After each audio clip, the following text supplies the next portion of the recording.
what I consider a fairly innovative approach to solving some problems that have been around for an awfully long time. And a lot of people have tried to solve them. And when I first got introduced to Mara and Eric and their work, and then into One Solution, and then now in the iOS collective, I started to see this amazing group that was doing something that, as I said, I think that more people need to know about, because I think there are some, what will sound simple solutions that have tremendously powerful impact over time. And I want to really take this time to showcase the work that you guys are doing, but also the exciting event that you'll be running through most of 2021 to share the insights of what you've learned with as many other people that are out there doing important work on social impact in whatever area that might be. So my name is Andrew Moss. I am a coach, and as I said, very involved in the social impact area and very curious about the work that you all do. And so it's great to have us all together to share this with the whole wide world out there. I think we're streaming on 3 Facebook pages, and we'll record this to share this on other platforms. So maybe we could start by introducing yourself and maybe start with the problem you're actually focused on solving as opposed to the solution. And maybe we'll start with Anna from Insight Alliance. Tell us about, what is the problem Insight Alliance is trying to tackle, and where are you based, and a little bit about your organization. Yeah, thanks, Andrew. My name's Anna Debenham, and I'm the program director and founder of the Insight Alliance. And we're based in Portland, Oregon, and we work in the criminal justice system.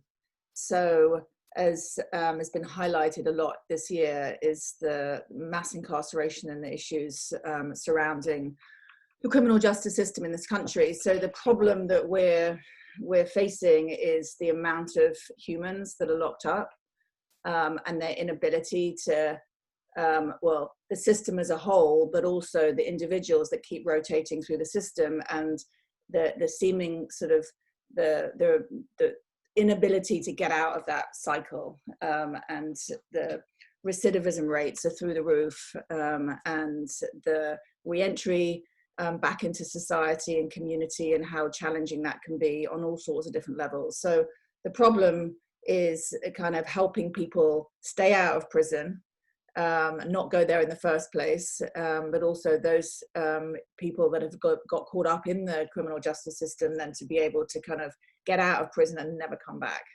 That's the problem. Beautiful.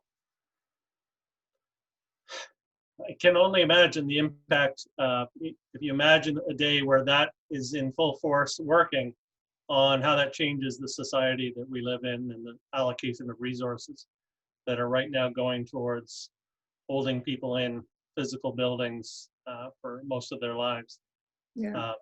So look forward to digging into how you're doing that a little bit. Brooke from Spark Initiative, based in Florida, which is a lot warmer than where I am in Toronto right now. Except for today, we have a cold front, so everyone's in their boots and sweaters today. It's very exciting here in Florida. So Spark Initiative is youth focused, but tell us, specifically, what is the problem that you guys are really focused on, and maybe also a little bit about why you were drawn to that. Yeah, so the Spark Initiative, we really focus on mental health and resilience in children and young adults, and we do that in a variety of ways. We work in jails, in rehab centers, but we also work in the school system itself. And so the problem that we see is that there is a enormous focus on mental illness and what's wrong with people, and what we really try to do is show kids what's right with them. Wow. I'm going to let that hang for a second, because as somebody that I have 4 daughters, so it's easy for them to get caught up in a world that shows them what they aren't versus what they are. So it's a beautiful message. We'll dig in. I'm really curious to hear how that impacts young people. And I can see why the connection between the work you're doing and the work Anna's doing is very obvious, because you can help prevent Anna from needing to do what she does, hopefully one day. Yes. Great. I'm going to go to Crystal next. Crystal, you're part of the One Solution family, which is a growing family. And maybe you could share a little bit about the work you're doing and the problem you're specifically trying to solve within the One Solution family there. I'll get you to unmute yourself first. We're all zoomed out. If forgotten how to operate. There okay, there we go. Thank you. So my name is Crystal Burns. I focus here on the south side of Chicago or throughout the Chicagoland area. And my work is more so with the parents. Once we're able to make that connection with the spark and the children understanding the resilience as parents, we sometimes need that reminder too, and that spark as well, because life within itself of school and parenting can be distorted, especially if you're coming from different communities, let it be underserved or some type of separation, or life is just always happening.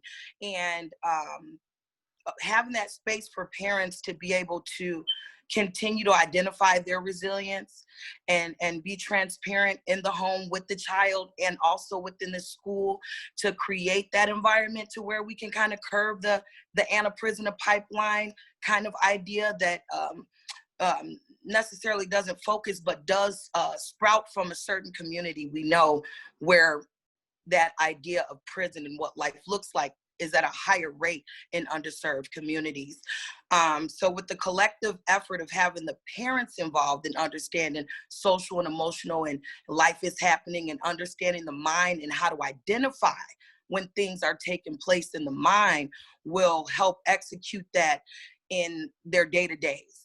And knowing that everything is okay, and knowing as a parent when the roof is falling off the house that you have everything that you need to get up there and patch it and it's gonna be okay, and kind of curb that the unhealthy ideas and titles and labels that come with just being in certain situations that create this this false reality when there's something greater, when you can connect within and not always be looking outside of yourself for answers and resources, and just knowing that you have the ability to be able to thrive and be resilient. And it's not something that costs. It's not something that you got to go looking for. It's a forever it's foreverly there, but again, we can get depending on all the mess that we got, the noise, I like to call it, that's going on, we can easily become disconnected from that. But just to know that it's there is just amazing, and that's something that I want to spread. This whole tapping back into resilience in myself has spun so much new creativity and things that I've always wanted to accomplish, but because I felt like all of this was there, that I wasn't going to be able to do it, or some level of lack or inefficiency, and it was all just noise, because when you think about it, it's just wasn't true. Kind of like Nike says, just do it. So I'm excited for the journey. I'm happy to be here. Again, I thank all of you guys for the work, and I'm just excited. Well, Crystal, that comes through loud and clear. So thank you for sharing that story. And to Nike, we'll welcome your check for the product placement there anytime. One Solution address in Chicago on the website.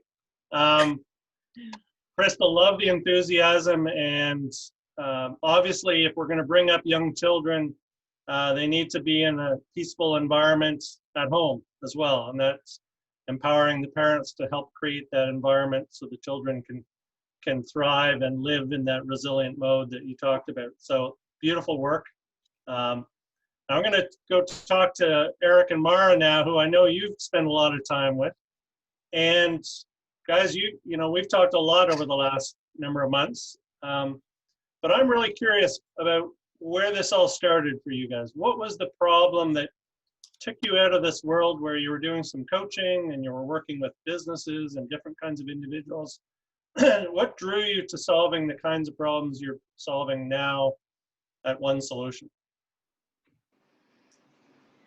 Well, it was really lovely that you had everyone else introduce themselves first, because I felt like it really segued perfectly into what you're asking us to answer now, which is that over the years of working with people about the link between understanding our minds and everything that we create in the world, in our personal lives as parents, as a family, how that ripples out to the community, how it ripples out to people's organizations.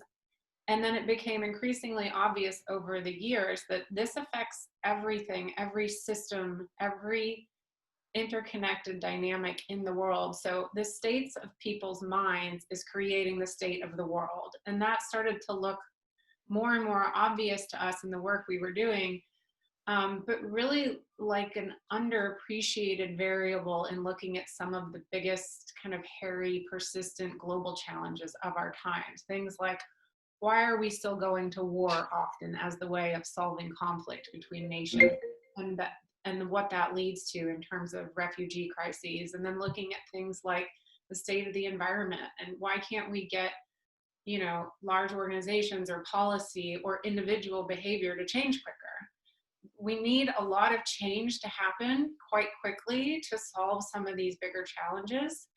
And it just started to look more obvious and more relevant and more hopeful for us to focus on the role of the mind and people's understanding of their state of mind and their freedom of mind and ability to change their mind as the quickest and most sustainable route to solving some of those issues. And as you heard in the little bit of the introduction so far, and we'll get into it more on this call, but these organizations and the work that they do are living proof that that is the solution, that going to people's minds, educating them about their minds so that they can reconnect to different ideas, deeper resilience, is what creates a more resilient world across the board. I have nothing to add. I can do the next question. That's great. That's awesome.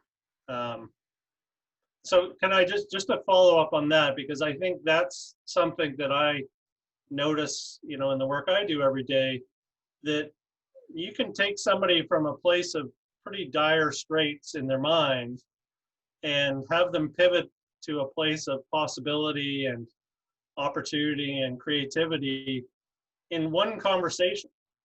Sometimes in a few seconds of one conversation, they can see something in a new way. So what was it that drew you guys, because you've chosen to come into a community that needed support or was in the midst of trying to find a way to solve a specific problem. What drew you guys to Chicago and to set up One Solution there as a sort of starting point? I think the simplest way to answer that is just by following breadcrumbs. It's that we did not plan Chicago. We got attracted to Chicago and met people that we fell in love with, and saw that we could really wanted to hang here, and we really saw that we can do something. You know, we started One Solution to create impact, and we saw here are people that we really connect with. Here are all kinds of organizations, and it kind of is one of those things. It sounds cheesy, but like we were drawn towards it, and it just happened. We had completely different plans. So Chicago happened because we saw that we can do something here. We saw that with the people we partnered with and the amazing people we met, Like Crystal, like Dejana, like Patrick, and like every one of the rebels, the interns we've had over the years, and the parents, that here is like a microcosm of the world. Like a city is, what's going on in a city is going on in the world.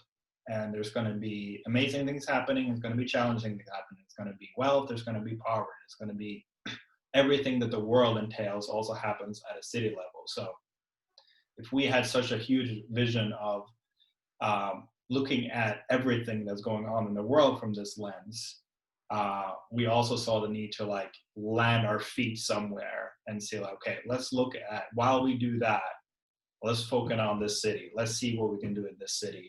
And kind of plant our roots here and see what happens. Because we're always trying to do that dance at One Solution between demonstrating the on-the-ground grassroots fact of change and how it happens in an individual, and connecting those dots up to the state of the world and how that is affecting every issue. So when we talk about something like the criminal justice system, we all know that's a badly hurting system, but it's easy to kind of disembody, well, what are systems made of? They're made of individual people. What is affecting climate change? Well, it's individuals and corporations and policies. What is affecting violence and the perpetuation of poverty and inequality? And all of those issues have to come back to individual humans and where those things start and how individuals can solve those things. So we knew we want to continue to have lofty ideas and broadcast a large message of hope, how this affects everything, but we also need to do that on the ground with human beings, because that's the only way that change really happens. Yeah, that's a super important message, and actually a great lead-in, because let's talk to some people who are on the ground, because I would love to hear the story. We'll start with Anna again. Anna, I mean, there's been sort of alluded to this idea of we're teaching people how their mind works and the power of how their mind works. Has that always been a fundamental part of the solution to the challenge you were trying to tackle in the criminal justice system, or how did it come into your awareness as part of the solution to how to solve that? The work that I've started to do in prison has always been centered around this conversation that we're having. And I, hadn't planned on working in prisons, but as Eric said, I was just following breadcrumbs. And I was actually at One Thought with Mara, 5-6 years ago, and got an opportunity to go into prison, running groups, sharing this understanding of the mind. And initially going into it, it was very much, how I could find my own peace of mind, how I could find looking for solutions to the people that I was working with, which was, small businesses and entrepreneurs and whatnot. And then there was something that just kind of intrigued me about working in prison. And I think that what I realized, and that's the kind of being on the ground and working with a very, very diverse, group of people, that you find in prisons, the groups that you're running of all different backgrounds and ethnicities and races and sexual orientations, and really you're with a very diverse group of people. And I think the simplest thing that I realized is that most people who end up in prison are there because they reacted to a feeling, or they were trying to escape an uncomfortable feeling. It was a reaction to something that then led them to something that then led them to something, behavior and all the rest of it. And I think that as I started to really see that when people understand the source of their experience isn't coming from the outside, then everything starts to change, because you're not looking outside to solve the problem. You're not looking outside for the solution. People started to realize that it's coming from within. So what changes is, if it looks like to me that my well-being comes from something outside of me that I need to fix or I need to change, I'm constantly going to be working on a level that's outside of me to do something. But the outside world by nature is unstable. It's because everything changes all the time. People's states of mind, other people's mood, the environment, whatever. And so if I put my well-being, or if anybody else puts their well-being on what's going on outside, it's by nature unstable. So there's a way that when I was starting to work in prison, you really started to see that where you see the source of your experience, where you understand where resilience and strength is coming from, that it all starts within us, then you're on a solid ground. And then the ups and downs of life and what's happening outside of you is so much easier to deal with. And the more I worked in prison, the more you see people understanding less about trying to fix or change or do something outside of them. Doesn't mean that their wisdom and their natural intelligence doesn't lead them to innovative ideas about what to do, but it's like the empowerment of realizing that what's really at play here is internal.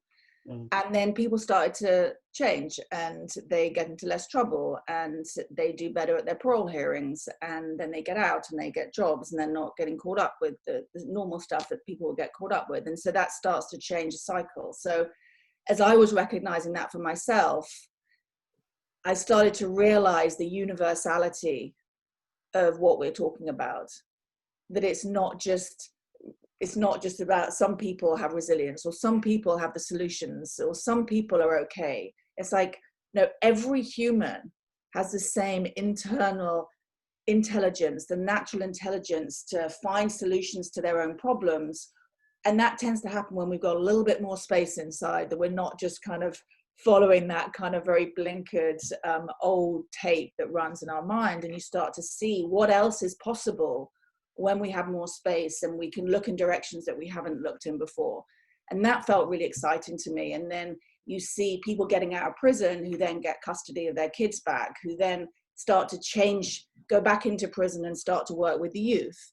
And they start to change, as Mara was saying, a greater system, because the ripple effect of when one human has an insight or has an aha moment or starts to change, then it starts to ripple out to their communities and their families and other people that they work with. And so I fell in love with working in this environment, and so it just kind of builds on itself, and it's just continuing and has led us right here. Wow. I love that. Thank you for sharing the ripple effect part at the end, because, it's easy to imagine the impact just with the inmates themselves and the change that would make, but to then carry that forward in terms of how they step back into society and back into their families and back into the workforce. You can imagine, the layers and layers of change that actually creates for them. And for the people around them, and the role models they become for other people who might, have a little bit of their story, starting to play out in their own lives. So, wow, beautiful. Thank you for sharing, Anna. Brooke, you're starting right at the start of the journey for young people. What drew you into this space, and especially in terms of this understanding of how the mind might be a core part of the solution to building that resilience in young people that you talked about earlier? Yeah, so I, right out of the beginning of my career, have always worked in prevention education. So I started with drug and violence prevention education. And something I saw really early, and I couldn't put my finger on it, was we're teaching these kids this stuff. And I knew, right? I knew what I was going in as an adult teaching kids. In my mind, I was like, I knew this stuff, but I still did stupid stuff, right? It didn't prevent much, right, for me. And then what I saw at a larger scale was I had a pretty good upbringing, a pretty safe upbringing. I was pretty secure. I knew where I was going to go home that night. I knew where I was going to get my next meal. I didn't have a whole lot of traumatic things that were out of my control. And I still did this stuff. So how can, what's the missing link? What really prevents someone from being violent, or someone from, using drugs as an escape? And during that same time, my husband's brother committed suicide. And right around the time I started to learn this, and that's when I really saw oh, the missing link isn't about education of, what drugs actually do to your mind, or education of how to communicate, this is the stuff we were teaching, how to communicate properly in order to diffuse a situation so it doesn't turn violent. It really is the missing piece was, where do my feelings come from? And what's this internal resilience that I have, meaning no feeling is permanent. And I could see really quickly that if my brother-in-law, who was very young, knew that the feeling he was in, like knew, didn't have to feel it at the time, but knew that the feeling he was in that moment had to pass, because that's just how the system works, and he's not going to be stuck in that feeling forever, then his decision to take his own life might have changed. And that's really where I saw, this is what kids need to know, because children especially, they don't have control over their outside circumstances. And when they're in these really hard environments that they can't control, to know that they have this internal ability to be resilient no matter what, that no matter what happens to them outside doesn't affect what's inside, and that they don't have to react to every feeling, because they're not shown that a lot of times, right? Because people feel kind of trapped in their own feelings. I just saw that was the missing piece.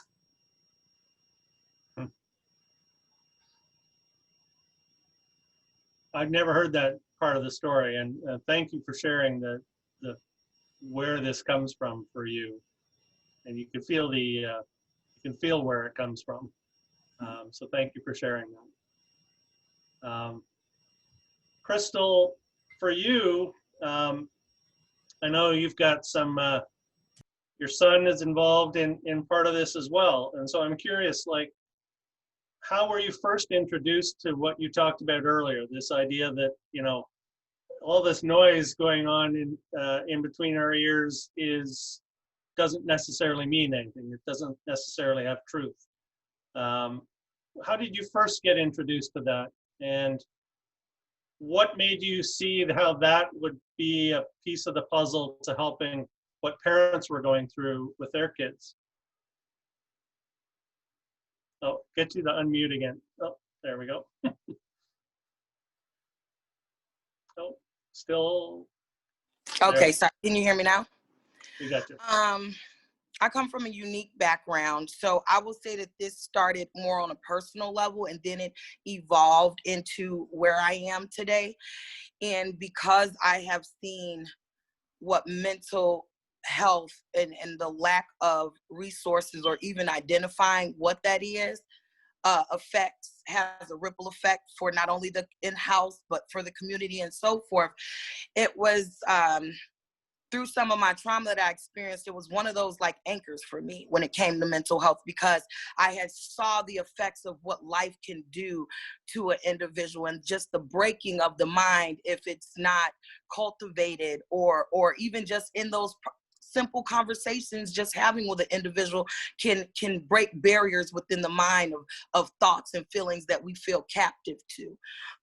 So it really started on a personal level, and I looked abroad and like, I'm not alone. I know it's a lot of people that can use this service, but mental health, or even have that conversation, is like a taboo. Like, you don't address it. It just is what it is. And I knew it was something greater than that. And when I came into contact with One Solution and the work that they were doing in the community, it was just the automatic like spark. I'm going to take, it was a spark, because I always knew it was there. I always had it kind of in the back of the mind.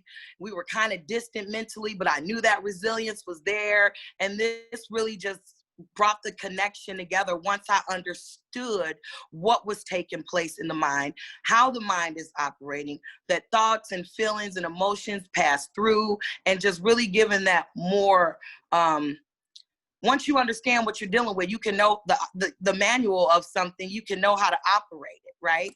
And because it wasn't a conversation that was naturally put out there, you can sometimes, again, overlook the manual and start operating from a space that doesn't even apply in the space that you're in. So it was just this was a spark. So I could say that like, I'm the product of a spark. So now when things are happening and noise is happening and life is happening, I can still, I'm like, there's a foundation that is amazing, and it's for everyone. It doesn't have any labels associated with it. You can be man, female, he, she. It's just something, again, that we all have the ability to tap into. And in some areas and in some spaces, the conversation is needed more so than in others.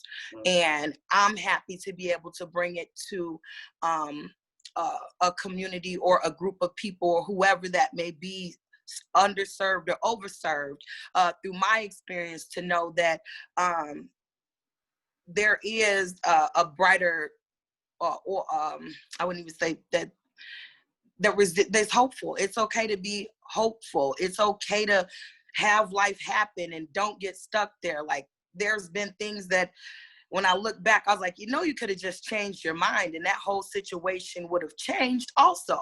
But because you become disconnected with those kind of reminders and conversation, you could be 15 years in a thought, 15 years you can spend in a thought that you've now fueled, that's not even real, and all you have to do is just change your mind. And it seems hard, but it is hard, but you can do it. So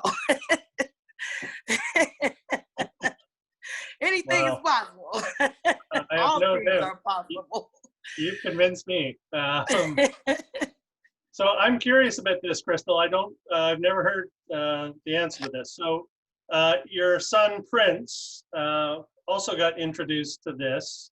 I think, I think the two pretty white people talking in the high school introduced this concept, is the way the story goes. But I'm curious, like, did Prince bring this to you, or was this something you were already aware of before he started thinking about it? Well, the story to that is, I kind of introduced it to him.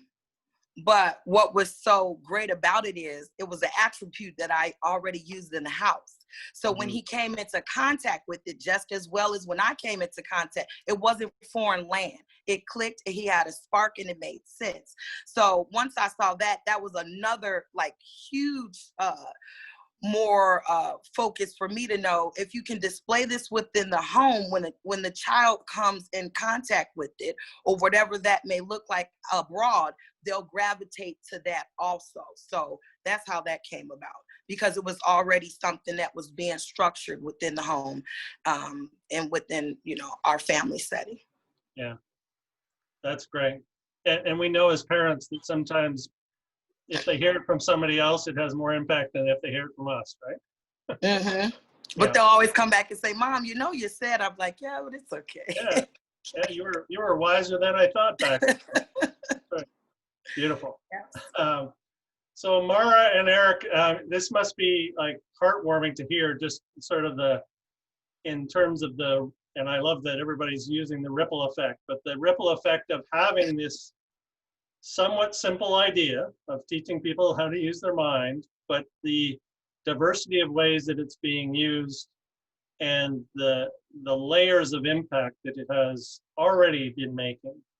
So for you guys, I mean, as you look kind of ahead, you've kind of incubated some programs in Chicago, working with Crystal, working with Dejan and Prince at Rebels for Peace. What's sort of the big vision here? Like, how do we get more people that are doing this kind of important work to gain a little bit more understanding of how, like, we're not here telling anybody that they need to stop trying to solve the problems they're trying to solve the way they are.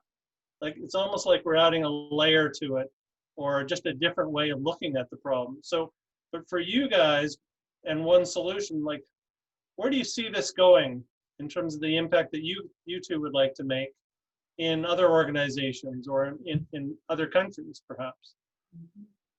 Well, I think that the answer to that question partly is why we, the organizations that are on this call, co-created the IOS Collective, was because we realized that we are doing the same things with different populations and maybe have different ways of doing it, but we're all trying to do the same thing.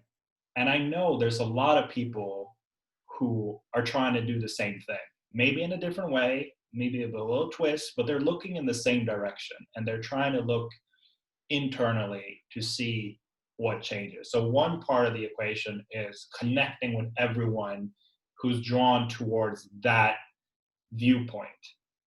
And the IOS Collective was the first step in, like, let's just start with the 3 organizations we have now and look in that direction and see if it grows. So we can grow with people, with organization, with initiatives that are inspired or interested by looking at what we've been talking about in this call. So that's why we created the collective, and that's why we created the incubator, which is part of the collective created, is because we wanted to have more colleagues. Basically, is that we want more people with brilliant minds that are looking at different problems in new ways. So we are, as three organization also, even though we're quite a few people, limited by our best guess. So by our best idea of what we think we can achieve.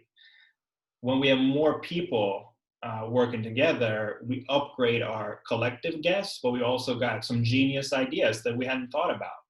And so we want to reach those people, connect with those people, and see what we can do together collectively. So we start with collective, then we create an incubator to have more colleagues and work with more people. So that's kind of like speaking to the people who are really interested in this, or people who are like curious, or people who spark with it. But the other side is spreading the impact that group of people can do, and getting this idea out on a wide scale. And that isn't necessarily done in a traditional nonprofit way. That's more about spreading an idea. That's about dismantling stories we have as humanity.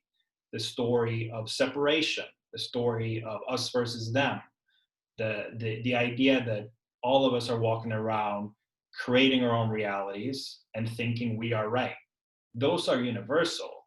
And that is not only solved by organization, that's solved by challenging the story itself and finding new ways of doing that. So that's the bigger picture of how can we find infinite ways that's beyond a collective, that's beyond organizations, to see how can we challenge those stories? How can we as a society reach a deeper truth, a more sustainable truth that could regenerate, it could recreate, it could reimagine a new world.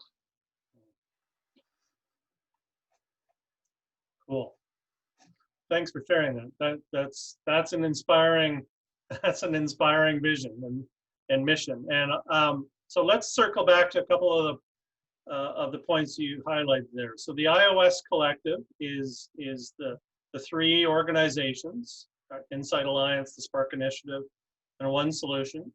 And you guys are working to, like you said, collaborate, idea share, ideate better ways of making the impact you're trying to make.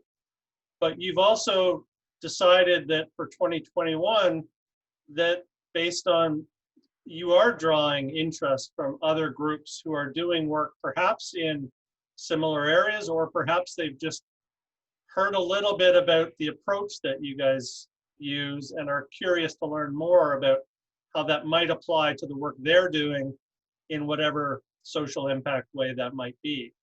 So, and this is the Global Change Incubator. I love the big bold titles. But it is global change with people who are actually on the ground doing it every day, sharing how they do it. And actually, and we can talk a little bit about, it's a behind the scenes view in a lot of ways of the work you're all doing day to day. So the conference, or the incubator, it's an incubator, is February to October. And as I understand it, it's a mix of content, but also kind of shadowing each of you or whoever you're interested in shadowing in your day-to-day work to see how the work is done, how you're introducing these concepts to the people you're working with. And from that, people are going to have their own insights on how that might apply to their own life, right? So I'd be curious to wrap up to hear what each of you thinks that an audience member who's watching this video, what are they going to get from, hanging out with you for 10 months next year? What's their takeaway going to be based on what you're going to be showing them? And I do want to highlight as well that this is for current people involved in solving social problems, but also aspiring people that want to get involved in these areas, right? So you don't need to be a seasoned professional to do this.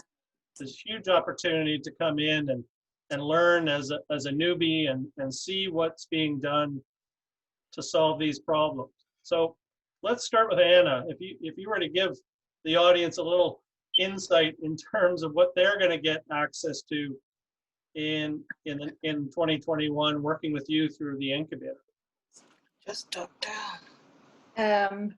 Well, so there's different ways to be involved with the incubator. I mean, obviously the one main way is being a participant, which then is comprised of different weekends. But as you were saying, then it's kind of there's one-on-ones, there's shadowing, there's support in innovative projects that people are doing, getting a real understanding of what we're talking about, what we've been talking about here, where change starts within, and understanding our own minds. And then, as Crystal said before, you know, when you start to see something working on a micro level and start to see in your own home how that actually works on a global level, or on a level beyond your own small framework.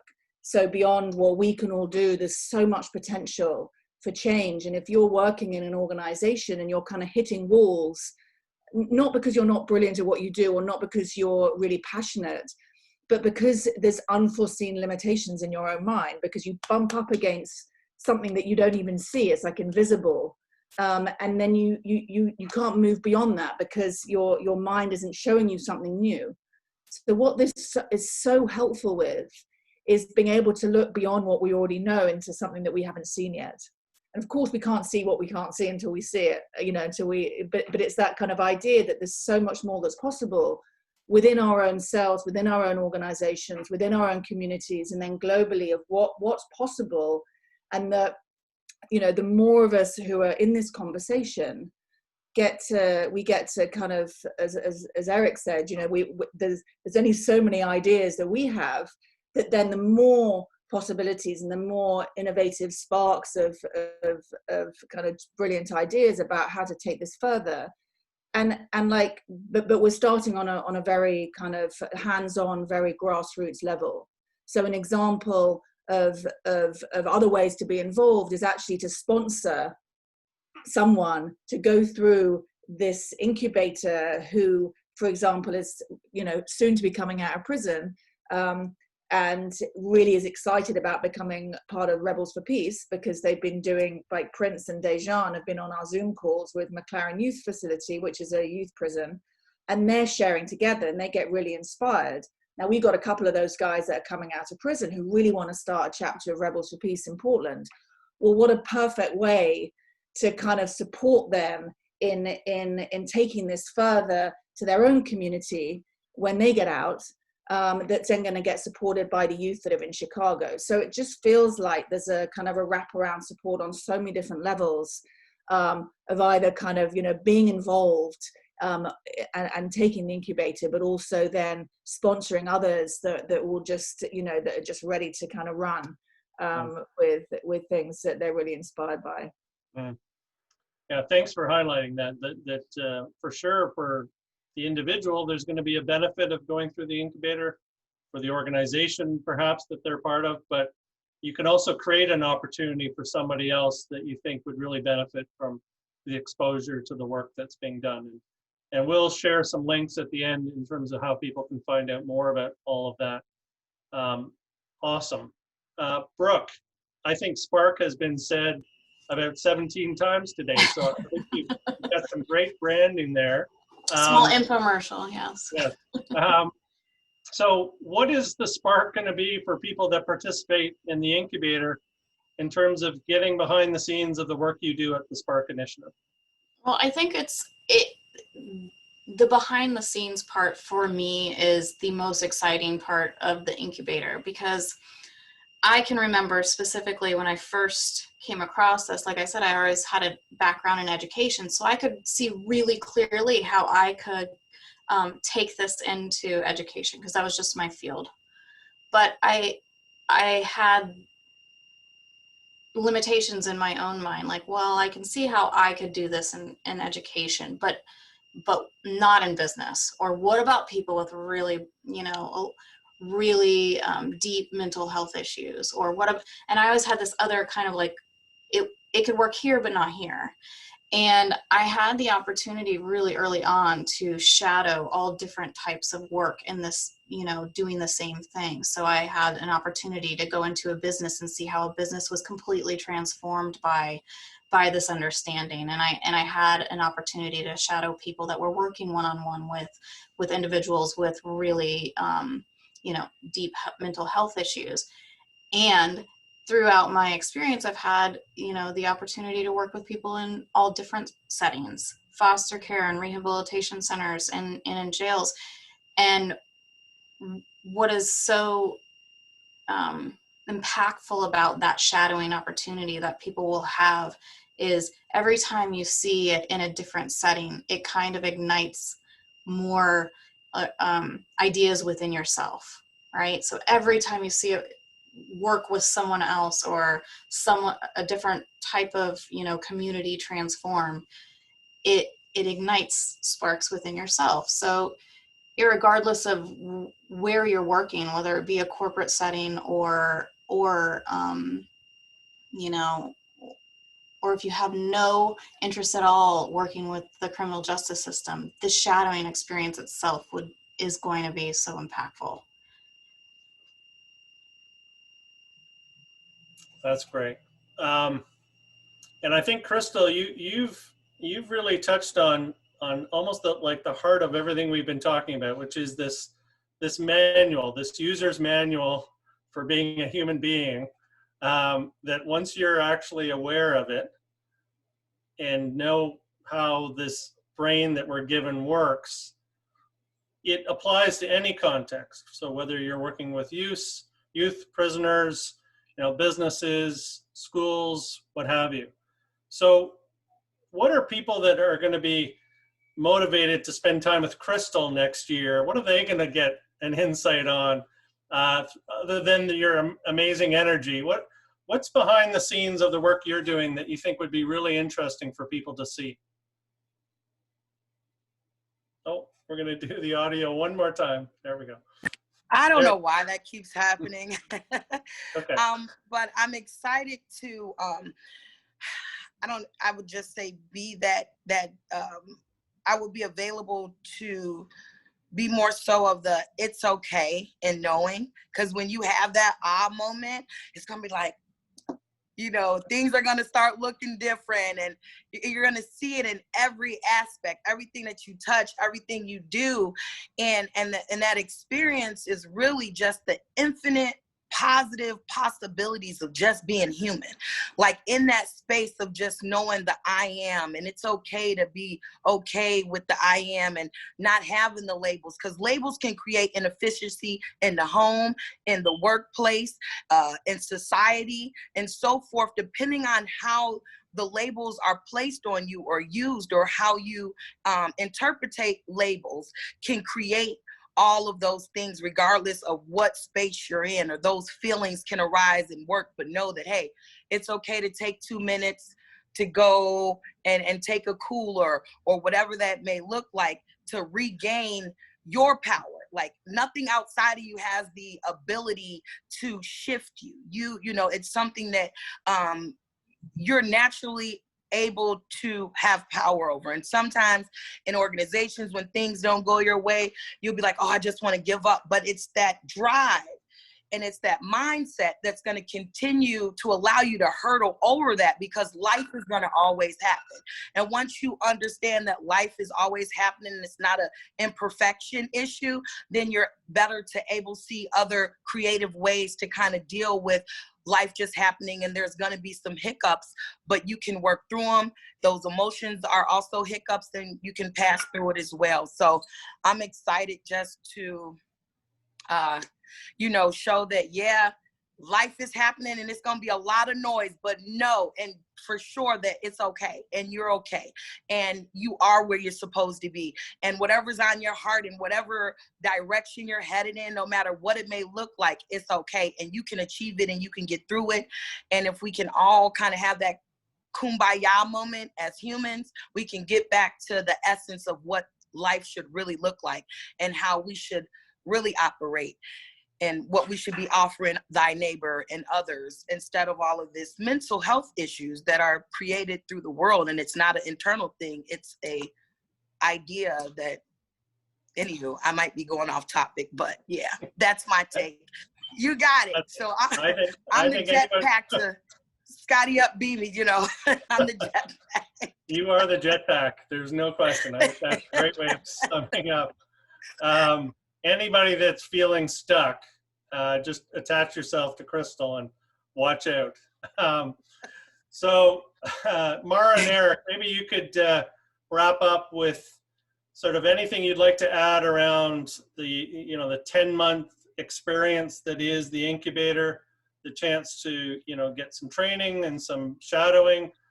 What would you like people to know about the incubator and about the opportunity to work with these amazing people that we've got on the call today? Yeah.